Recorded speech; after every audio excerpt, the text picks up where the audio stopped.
saudara sungguh menyadari bahwa dia ada di dalam hidup Anda berarti menyiapkan waktu dong buat berbicara sama dia, buat mendengarkan dia. Karena tugasnya adalah untuk menginsafkan kita. Dia berbicara dalam hatimu, dia menunjukkan kesalahan kita, tidak untuk menghakimi, untuk belajar mengoreksi kita.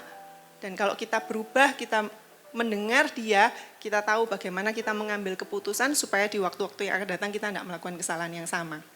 Gitu ya. Dan kalau Roh Kudus ada di dalam hatimu, waktu kamu mendengarkan dia, kamu tahu dia sahabat yang terbaik.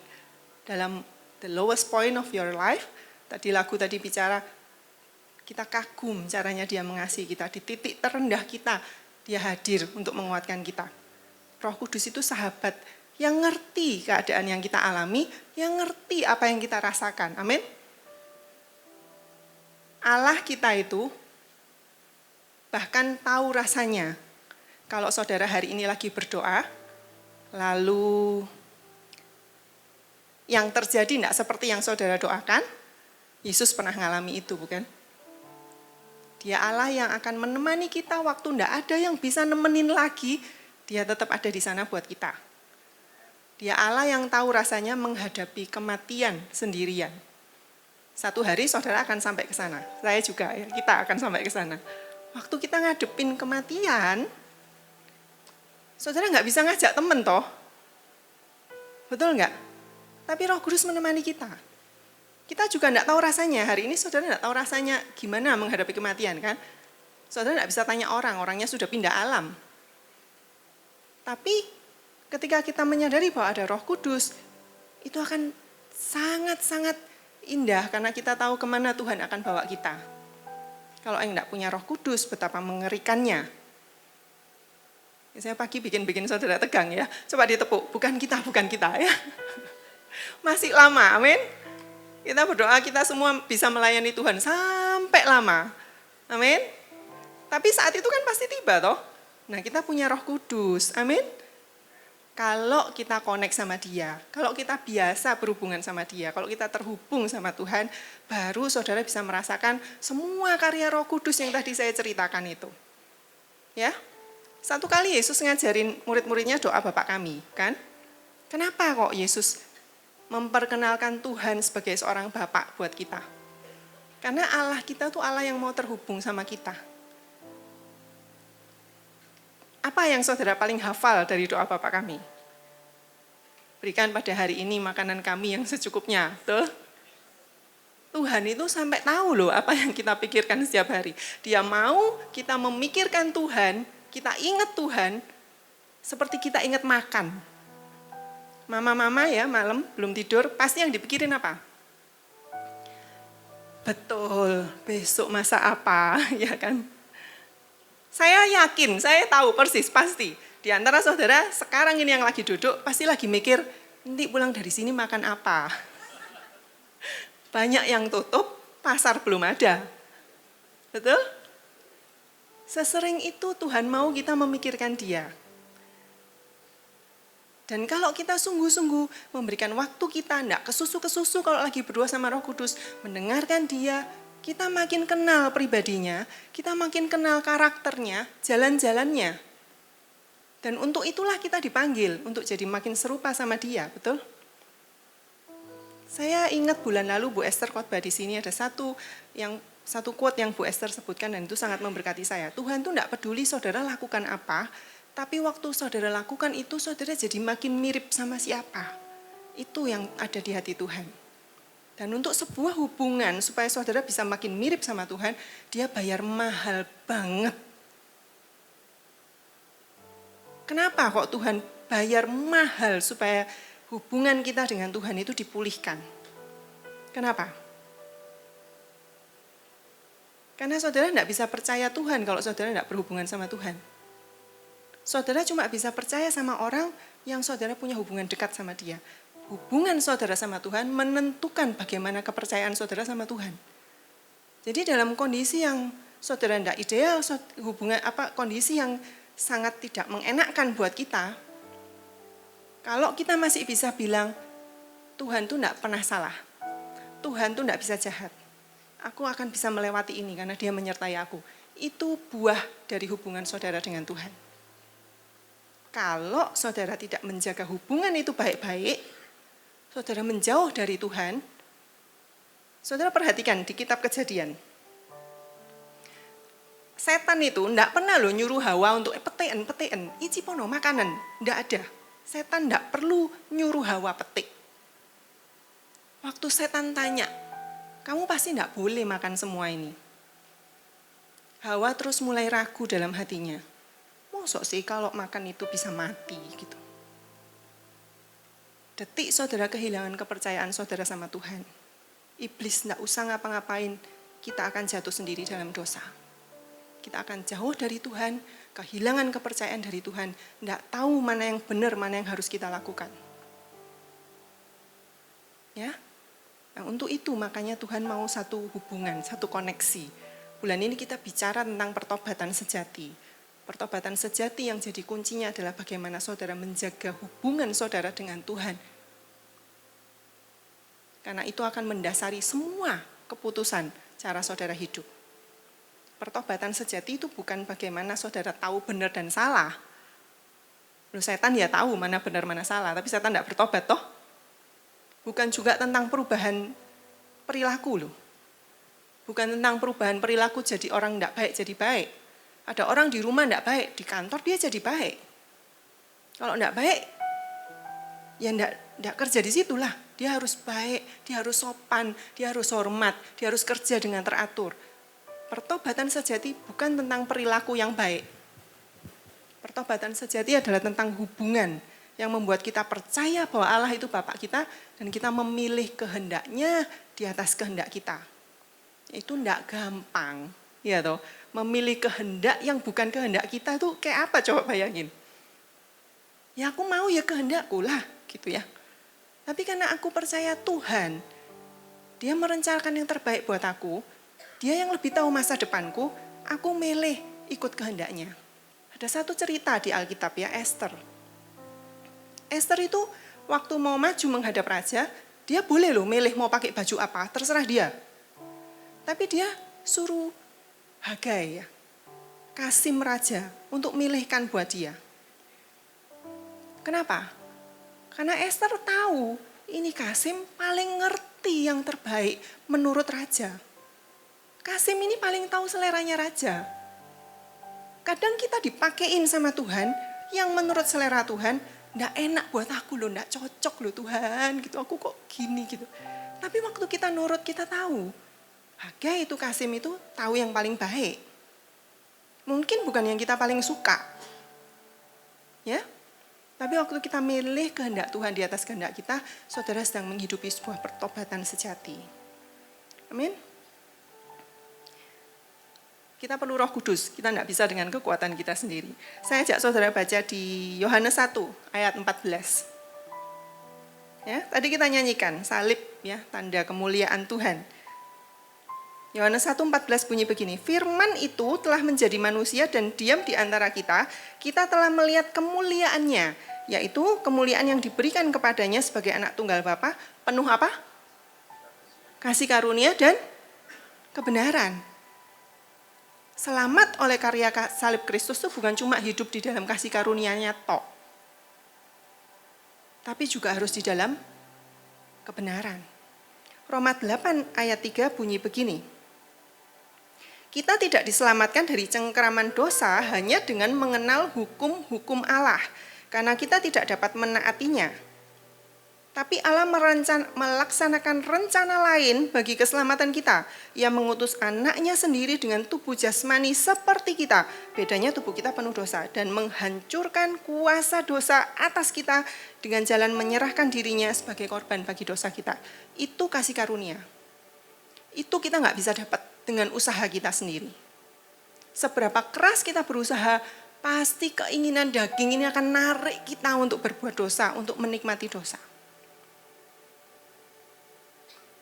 Tapi Yesus menghancurkan kuasa dosa dengan jalan menyerahkan dirinya sebagai korban. Supaya apa? Ayat 4. Jadi, sekarang kita dapat menaati hukum-hukum Allah asal kita mengikuti Roh Kudus serta tidak lagi hidup menurut tabiat lama yang jahat dalam diri kita. Kasih karunia itu dimaksudkan supaya menghancurkan kuasa dosa yang mencengkeram kita. Supaya apa? Supaya kita bisa menaati Roh Kudus, meninggalkan tabiat lama kita yang jahat. Jadi pertobatan itu dimulai memang dari menerima kasih karunia dan kebenaran oleh pengorbanan Yesus. Tapi kemudian kita harus hidup mengerjakan keselamatan dengan takut dan gentar. Maksudnya apa? Kita harus hidup mengerjakan keselamatan kita dalam kasih karunia dan kebenaran. Tidak bisa salah satu tok. Tuh. Saudara tidak bisa hidup di dalam kasih karunia, terus mau hidup seenak kita. Tetap kayak hidup kita yang lama. Saudara memandang murah pengorbanan Yesus di kayu salib. Berapa kali Jumat Agung, saudara tidak berubah. Itu artinya saudara tidak menghargai darah yang tertumpah itu buat hidup saudara. Hidup di dalam kebenaran, tapi juga bukan dalam kebenaran toh. Karena kita secara daging kita itu tidak bisa. Dan kalau orang berusaha mati-matian lakukan kebenaran tanpa menyadari bahwa itu adalah karena kasih karunia Roh Kudus yang di dalam kita, orang akan jadi makin sombong. Dia pikir aku bisa gitu. Kebenaran yang kukerjakan ini untuk Tuhan. Kebenaran yang kukerjakan ini menyelamatkan aku. Tidak harus dua-duanya, tidak bisa salah satu. Hari ini kita akan belajar dari Lukas 15 ya. Tuhan menunjukkan kepada kita bagaimana hidup yang kebenaran tok. Kita butuh kasih karunia, ya. Lukas 15 ayat 1 bunyi begini. Para pemungut cukai dan orang-orang berdosa biasanya datang kepada Yesus untuk mendengarkan dia. Nah, kalau kita menyadari ada Roh Kudus di dalam kita, ayo biasakan kita datang kepada dia untuk mendengarkan dia, ya. Ayat 2, maka bersungut-sungutlah orang Farisi dan ahli-ahli Taurat katanya, ia menerima orang berdosa dan makan bersama-sama dengan mereka.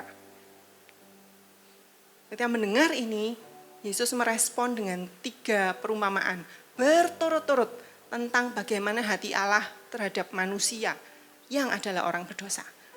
Domba yang hilang, dirham yang hilang, dan anak yang hilang. Ya.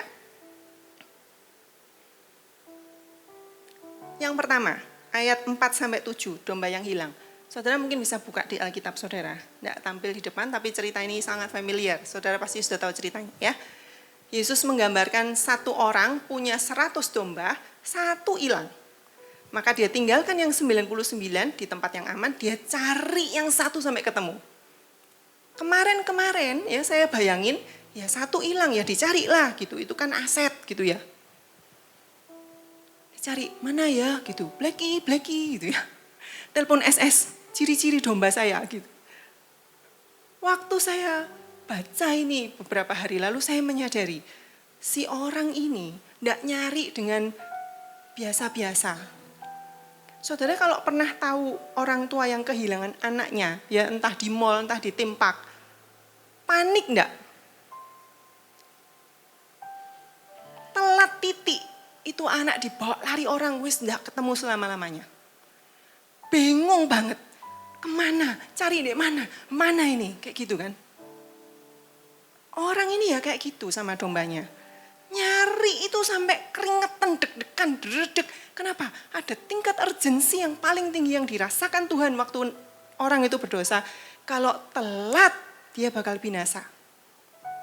Kalau sampai singa atau beruang ketemu sama si domba ini duluan, bukan soal hilang 1 ekor domba. Domba ini kesayangan. Amin. Waktu Yesus mati, yang dipikirkan adalah untuk menyelamatkan kita. Jangan sampai kita telat binasa duluan baru terima Yesus, baru terima pengampunan Tuhan. Amin. Bagaimanapun kondisi kita hari ini, ya, bagaimanapun buruknya kondisi kita atau baiknya kondisi kita tidak pernah bisa menghentikan kasih Tuhan dari hidup kita. Saudara dikasihi, saudara diterima, saudara dicintai, diterima, dikasihi sama Tuhan. Dengan all cost, sehabis-habisnya. Cari sampai ketemu itu artinya sampai ketemu. setotal-totalnya. Kalau ada hari ini saudara masih punya sesuatu yang saudara simpan di hadapan Tuhan, saudara tidak lakukan, datang ke Tuhan. Dia mengasihimu kok. Waktu domba itu ketemu, si orang ini senengnya minta ampun, dibawa pulang, pesta, diajak teman-temannya, tetangga-tetangganya. Kenapa? Dombaku tidak mati, dombaku hidup. Tidak disebutin loh, bau kah, kotor kah, cacat kah. Demikian juga Tuhan sama kita. Kasihnya tidak bisa berhenti hanya karena dosa dan kelemahan kita. Dia Allah yang setia dan adil, akukan dosamu, dia mengampuni dan menyucikan kita. Amin. Perumpamaan yang kedua. Dirham, ya. Tadi kan perumpamaan pertama Tuhan ngomong ini, ada orang yang punya 100 gitu ya, kehilang 1. Tapi kalau dirham itu jelas, ada perempuan yang punya 10, hilang 1. Nah, saya agak, kenapa kalau soal duit kok Tuhan tuh exactly gitu, perempuan gitu ya. Kenapa ibu-ibu? Karena kita pinter nyimpan uang, kita bertanggung jawab sama uang. Betul, amin? Nah, bapak-bapak, Alkitab aja bilang loh, perempuan tuh pinter nyimpan uang, bertanggung jawab. Maka,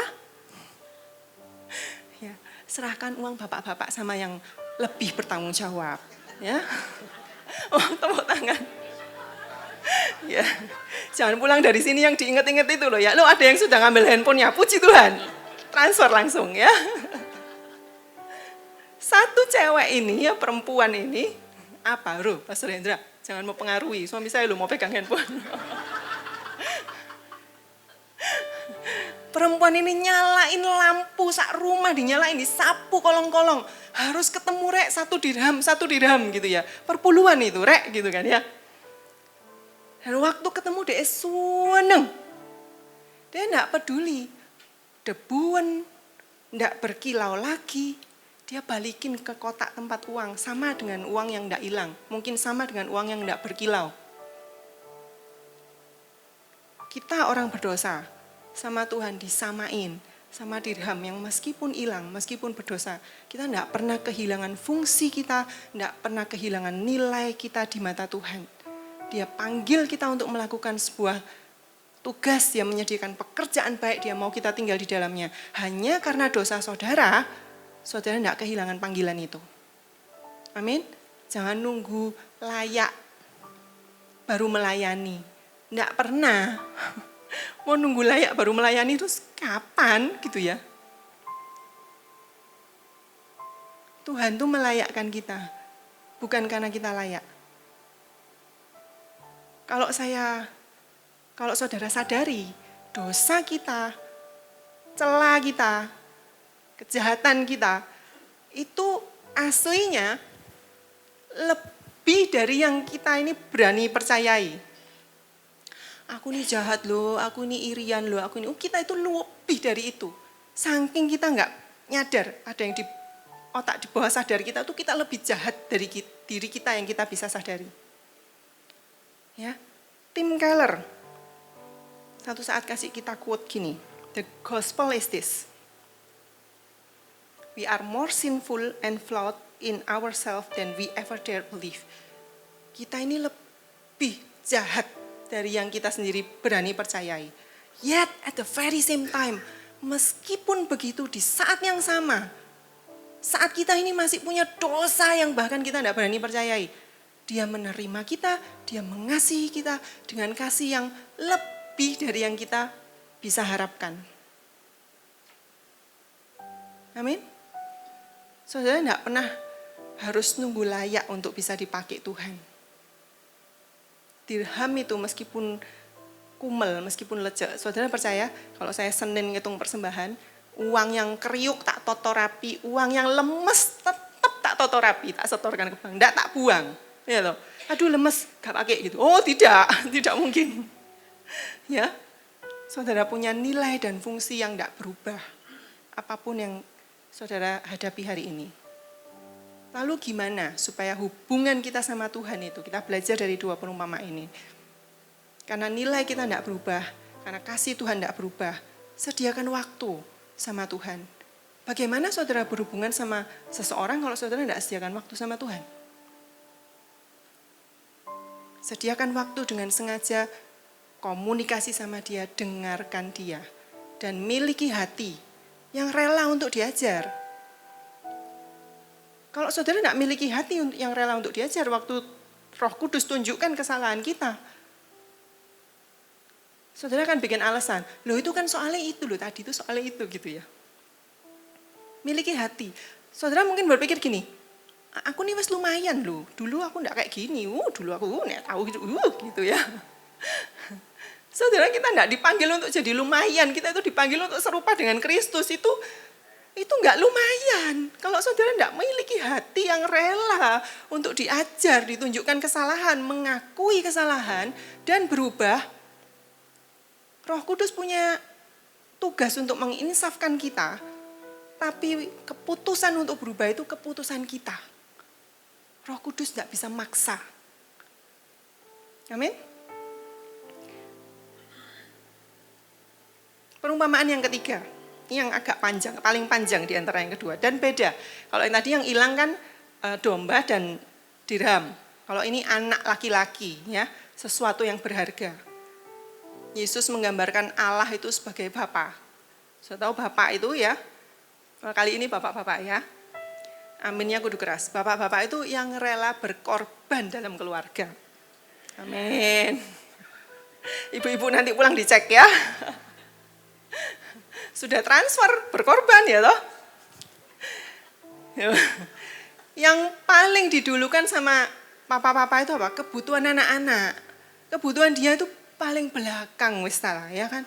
Anak-anak itu duluan. Nah, seperti itulah Bapa menempatkan dirinya buat saudara. Dan itu sudah dibuktikan. Mati sehancur-hancurnya dia, semenderitanya dia, karena dia buat kita. Itu Bapak kita. Nah, dua anak yang diceritakan ini, itu kayak kita. Memang ada anak yang baik, ya kan, di rumah, nurut papanya, ngerjain semua yang ditugaskan papanya. Ada satu yang sudah tahu lah, saudara tahu ceritanya, nuakal gitu ya. Nah, kita bahas yang bungsu dulu. Tapi dua-duanya ini meskipun satu kelihatan baik, satu kelihatan jahat, dua-duanya perlu dipulihkan hubungannya dengan papanya. Dua-duanya perlu hati yang mau diajar. Ya, bungsu ini, dia anak yang tidak mempedulikan hubungan sama papanya. Bisa jelas toh, dia minta warisannya terus tinggal pergi. Saudara bayangin, waktu papa ini ngasih warisan itu ke bungsu, yang adalah sepertiga dari semua hartanya, maka yang tersisa itu punya siapa? Punya si sulung. Lah papanya lo masih ada. Terus papanya suruh ngerjain apa? Kalau itu sudah bukan hak papanya. Bungsu gak peduli itu. Papa ini kehilangan gak cuma sepertiga miliknya, dia kehilangan semuanya. Dia kehilangan statusnya, dia kehilangan kehidupannya. Nah, kadang kita gitu gak sih? Kita kalau ke Tuhan itu minta, karena aku punya kebutuhan, aku datang ke Tuhan. Kalau aku gak punya kebutuhan, aku gak berdoa. Gak saat teduh. Apa yang kita bisa belajar dari si bungsu ini? Pilihlah dekat Roh Kudus. Saudara dekat ke Tuhan dan kemudian minta sesuatu, boleh. Tuhan bilang minta kok, kita anaknya kok. Tapi enggak cuma datang waktu minta-minta gitu loh maksudnya. Miliki hubungan, dia itu Bapak kita. Kenali isi hatinya. Kerjakan bagianmu di dalam rumah Tuhan yang Tuhan sediakan buat kita. Amin. Jangan cuma mau jawaban doa lebih dari kita mengingini Tuhan. Jangan cuma mau jawaban doa, lebih dari kita ingin hubungan sama Tuhan. Lebih kenal Tuhan, lebih ngerti maunya Tuhan. Kita jadi kayak si bungsu. Ya, datang ke Tuhan, ingin nih untuk dekat sama Roh Kudus setiap hari. Jangan menilai berkat lebih gede daripada hubunganmu sama Tuhan. Kemudian si sulung. Sulung ini deket enggak sama papanya? Oh, dia sak rumah, dia ngerjain. Ya, si sulung ini rajin kerjain semua, wes pokoknya gitu ya. Tapi kita enggak tahu, enggak kelihatan sesuatu yang di dalam dia. Yang baru kita tahu waktu dia ngamuk, waktu papanya potong lembu tambun buat anaknya ini. Dia ngomong gini di Lukas 15 ayat 29. Saya pakai NIV karena lebih jelas gitu ya Bapak Ibu ya. Dia jawab papanya gini, "Look, all these years I've been slaving for you." Ya ampun, never disobeyed your orders. Dia menempatkan dirinya, aku kerjain ini semua, aku ini jadi hambamu, dia bilang. Betapa ruginya ketika kita punya hubungan sama Tuhan, tapi yang kita lakukan adalah aku repot ini, aku jaga kekudusan, aku punya kesempatan untuk balas, aku enggak balas, aku punya kesempatan untuk nyuri, aku enggak nyuri Tuhan, aku ini wis hidup kudus Tuhan gitu ya. Terus kita nganggap Tuhan utang lembu tambun sama kita.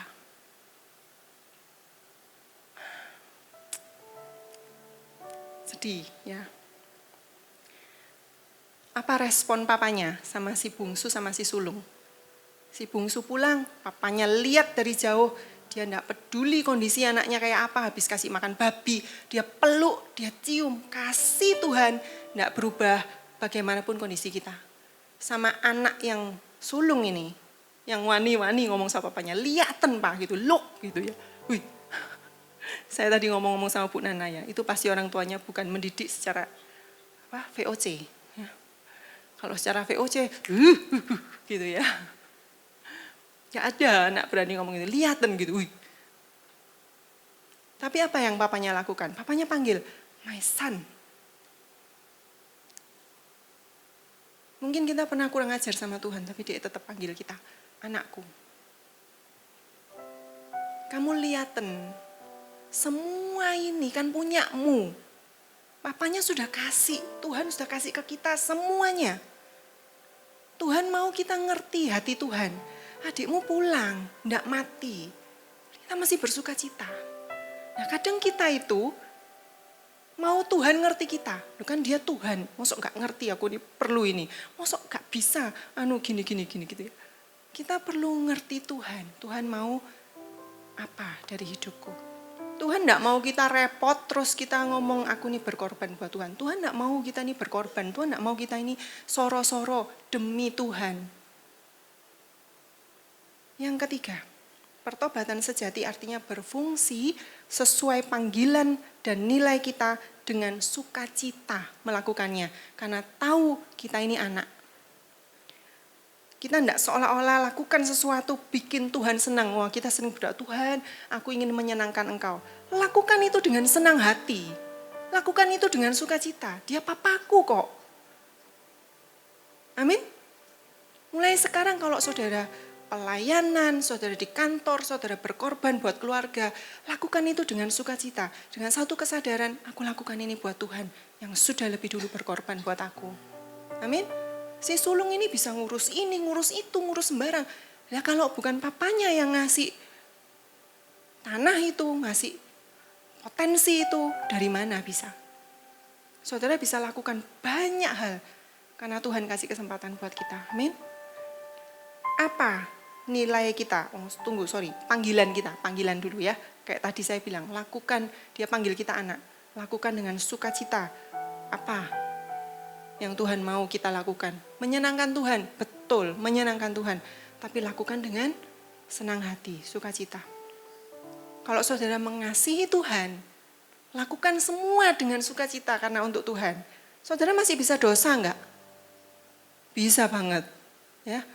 Tapi sikap hati seorang anak, aku dosa Pak, gitu ya. Pak remedi Pak. Ya. Kemarin bilang belajar bilang sudah bisa kempil gitu. Remedi gitu ya. Kita tetap bisa salah, kita tetap dosa, kita tetap bisa ngambil salah keputusan. Tapi kalau sikap hati kita betul, dia papaku kok. Saudara tetap hidup di dalam kasih karunia dan kebenaran. Amin. Ayat penutup. Nilai kita. Kita kan mau melayani Tuhan sehidup sesuai panggilan dan nilai kita ya. 1 Petrus 1 ayat 18-19.